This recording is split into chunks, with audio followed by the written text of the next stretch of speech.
Hola, a finales del siglo XIX comenzó una carrera que todavía continúa por grabar la voz humana, grabar imágenes, reproducirla, transmitirla. Entonces, uno de esos pioneros, de esos genios, fue Alexander Graham Bell. Y como el día 2 de agosto se cumplen 100 años de su fallecimiento, he pensado contaros su historia. Alexander Bell nació en Edimburgo, Escocia, por lo tanto, era escocés. Tenía 2 hermanos, con sus nombres compuestos. Cuando cumplió 11 años, su padre, como regalo, a su nombre añadió Graham, para que dejara de darle la lata. A los 12, con su amigo Ben Herman, hijo de un molinero con el que hacía faenas, ideó su primer invento, una máquina para pelar los granos de trigo, que le funcionó mucho tiempo.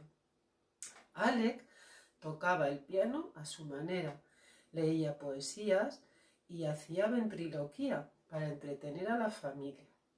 Con su hermano mayor, Melville James, fue a la universidad de su ciudad, pero después estudiaría en el University College de Londres, pues hacía 3 años que con su familia allí vivía.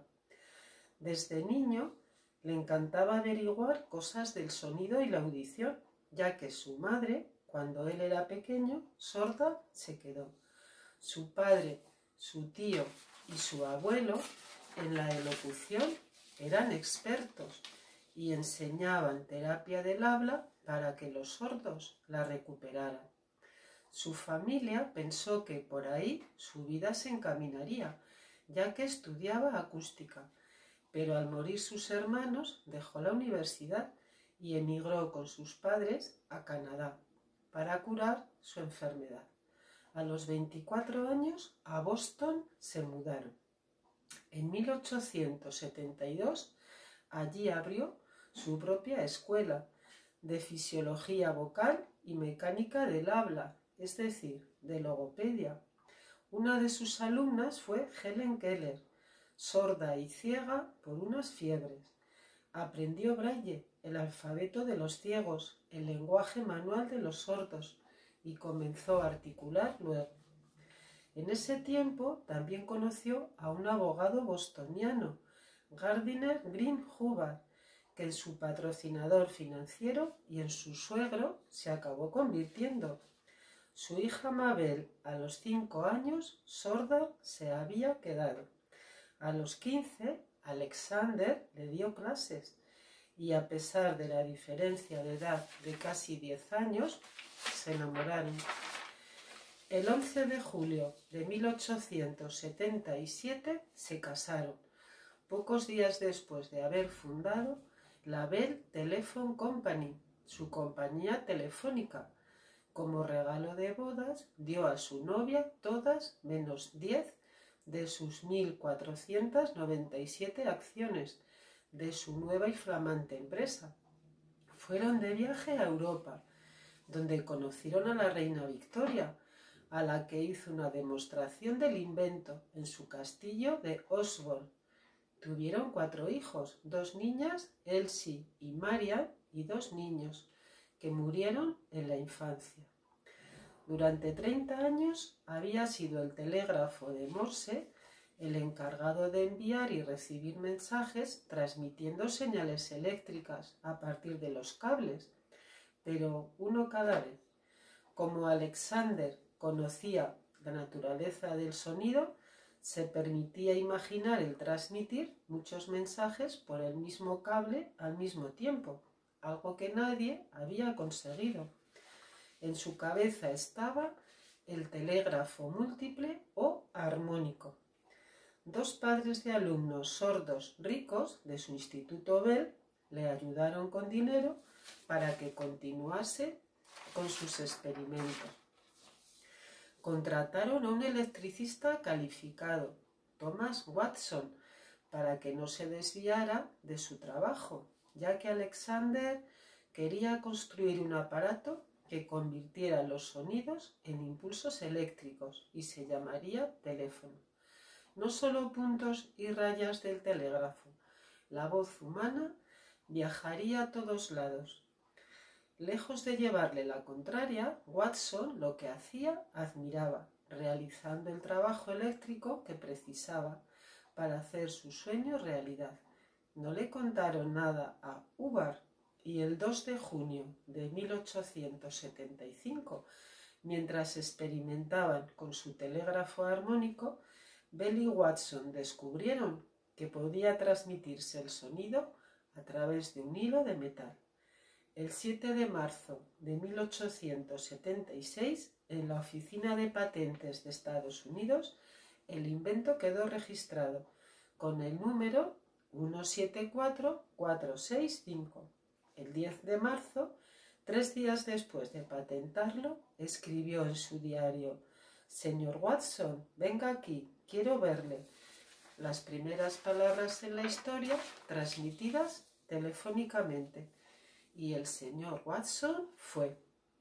En la Exposición Universal de 1876 en Filadelfia, la del centenario de la Independencia, fue la gran atracción, junto con la máquina de escribir, la de coser y la silla Tonet. El emperador del Brasil, don Pedro II, se asustó al oír la voz, pero uno de los primeros teléfonos en su palacio de Petrópolis se instaló. Bell, avispado emprendedor, con sus demostraciones en público, contribuyó a que se aceptase el revolucionario dispositivo. Adquirió las patentes de Edison de la Western Union para el micrófono de carbón, que la comunicación en distancias largas mejoró. El transmisor de Bell, accionado por la voz, requería que hubiese que gritar, aunque estuviese cerca el receptor. El 25 de enero de 1915 realizó exitosamente la primera llamada transcontinental entre San Francisco y Nueva York, repitiendo la misma oración a su asistente, pero a 5.500 kilómetros. «Me llevará 5 días llegar ahora», le contestó Watson. Su curiosidad era infinita. Experimentó con ovejas en su finca por querer aumentar los partos de gemelas y trillizas.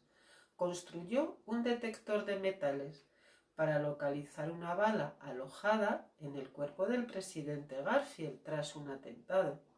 Inventó una chaqueta de vacío que facilitaba la respiración cuando su hijo falleció y del pulmón de hierro precursor.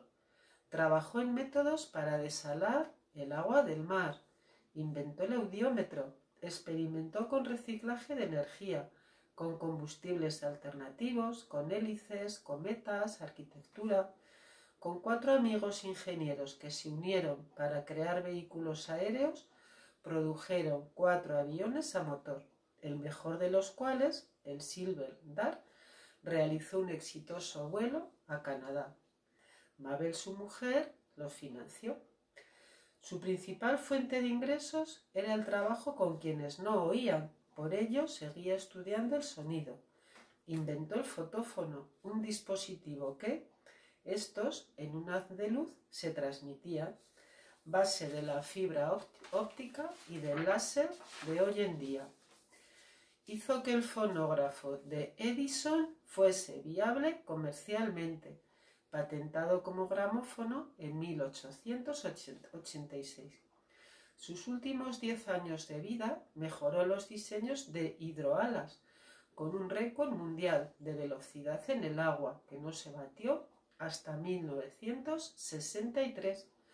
En 1888 fue socio fundador de la revista Science y de la National Geographic Society. Su mente no paraba. El 2 de agosto de 1922, hace ahora 100 años, en su finca de Cap Breton, Canadá, a los 75 años falleció. Allí está enterrado. Los 14 millones de teléfonos que había entonces en Estados Unidos, por un minuto, fueron silenciados. Con su mujer Mabel, con signos se comunicó por última vez. A los 5 meses, ella falleció también, tras una bonita historia de amor. A medida que sus inventos, antes inimaginables, se convirtieron en esenciales, su fama creció, recibiendo honores y premios de muchas partes, colegios, universidades. La intensidad del sonido, decibelio o decibel en inglés, es un homenaje a su apellido. Un cráter de la Luna en su honor se llama Bell. Pero el 11 de junio de 2002, el Congreso de los Estados Unidos aprobó la resolución 269, en la que se reconoció al verdadero inventor, Antonio Meucci, italoamericano, que en el año 1854 construyó su primer aparato para comunicarse desde su cuarto con su esposa, enferma en la parte superior, y al que teletrófono llamó. Aunque en 1860 hizo una demostración pública, nadie se interesó. No pudo patentarlo, pero sus apuntes llegaron a la Western Union, y aunque le dijeron que sus papeles se perdieron, su idea, aunque no pudo demostrarlo, se copió. Triste, pobre y amargado, en 1889 el inventor italiano, a los 81 años, agotado, moría en Nueva York. Ni la gloria ni el reconocimiento de su talento tuvo en vida ocasión. Como no sabía bien inglés, en los juicios no se pudo defender. También fue un gran innovador. Moldes para velas de parafina, que antes con grasa se hacían, pasta de papel de madera, quemador para lámparas, bebidas de frutas con burbujas, pasta de plástico para bolas de billar, tratamientos con electricidad. Aunque tarde, en la historia de la humanidad, de honor ocupa un lugar. Enfrentarse al poderoso Bell era como pelear David contra Goliat. Otro italoamericano, Vito Fossella, congresista republicano, presentó pruebas irrefutables de que su paisano fue el primero en construir un invento que transmitía la voz por cables. ¿Os imagináis la vida sin él? ¿Verdad que no? Aunque estas personas se dejaron la vida en ello. Aquí tenemos a Alexander de pequeño con sus padres y con sus hermanos. Aquí intentando resucitar una oveja. En aquella época se les ocurría emplear electricidad para muchas cosas y veía sus utilidades. Esta es Helen Keller, que llegó a la universidad, que era sordociega y tiene incluso una estatua en el Capitolio de Estados Unidos. Aquí tenemos a Alexander Graham Bell con su mujer, con Mabel. Aquí le tenemos con uno de los primeros teléfonos. Acordaos también que en el vídeo que contaba de María Montessori también fueron uno de los primeros casi impulsores del método Montessori en Estados Unidos y en todo el mundo, porque creían firmemente en su funcionamiento. Aquí tenemos con sus hijas. Aquí cuando era pequeña se acababa de quedar sorda, pero era una persona muy inteligente. Con su marido aprendió a articular bien, porque los logopedas, su trabajo consiste en hacer que los sordos, aunque no lo escuchen, sean capaces de poner el aparato fonador de forma que produzcan adecuadamente o lo más parecido posible los sonidos, que es un trabajo muy duro. Aquí le tenemos otra de las transmisiones. Esta fue entre Nueva York y Chicago, anterior a la de San Francisco. Aquí tenemos el hidroala, el avión con motor, otro teléfono. Esta es la patente. El fotófono, que después dijo que era de lo más orgulloso, que estaba más orgulloso aún del fotófono que del teléfono. Permitía transmitir los sonidos por haces de luz, que es la base de ahora de la fibra óptica, que seguro que lo habéis oído. Este es un diagrama ya de Meucci. Esta es la casa museo, donde vivió, donde murió también. Era muy parecido incluso físicamente a Alexander Graham Bell. Este es un modelo que él llamó teletrófono. Aquí tenemos a los dos con sellos conmemorativos, con sus patentes.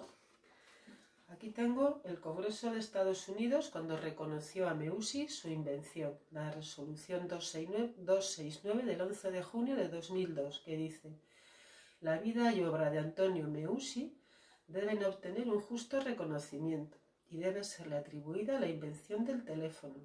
Si Meucci hubiera podido pagar los $10 para mantener la advertencia después de 1874, no se habría concedido la patente a Bell, que se le concedió en 1876. Meucci era ingeniero, tenía mucha formación de química, de mecánica, de industrial. Él puso una fábrica de velas, pero se arruinó. Entonces no pudo ni esos $10 para renovar la patente de su teletrófono.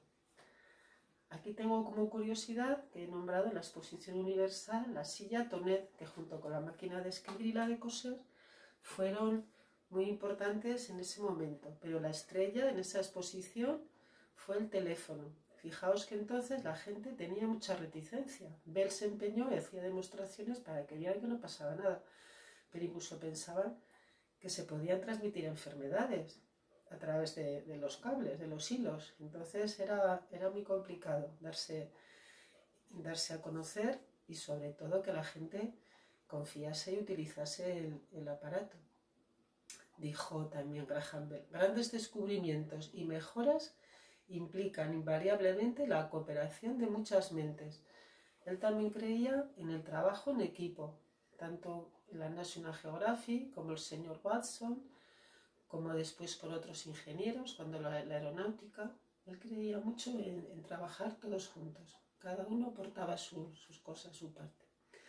Pero sin duda la frase más importante, y por la que ha pasado la historia, es la de: señor Watson, venga aquí, quiero verlo. Es la primera que se considera que se transmitió telefónicamente.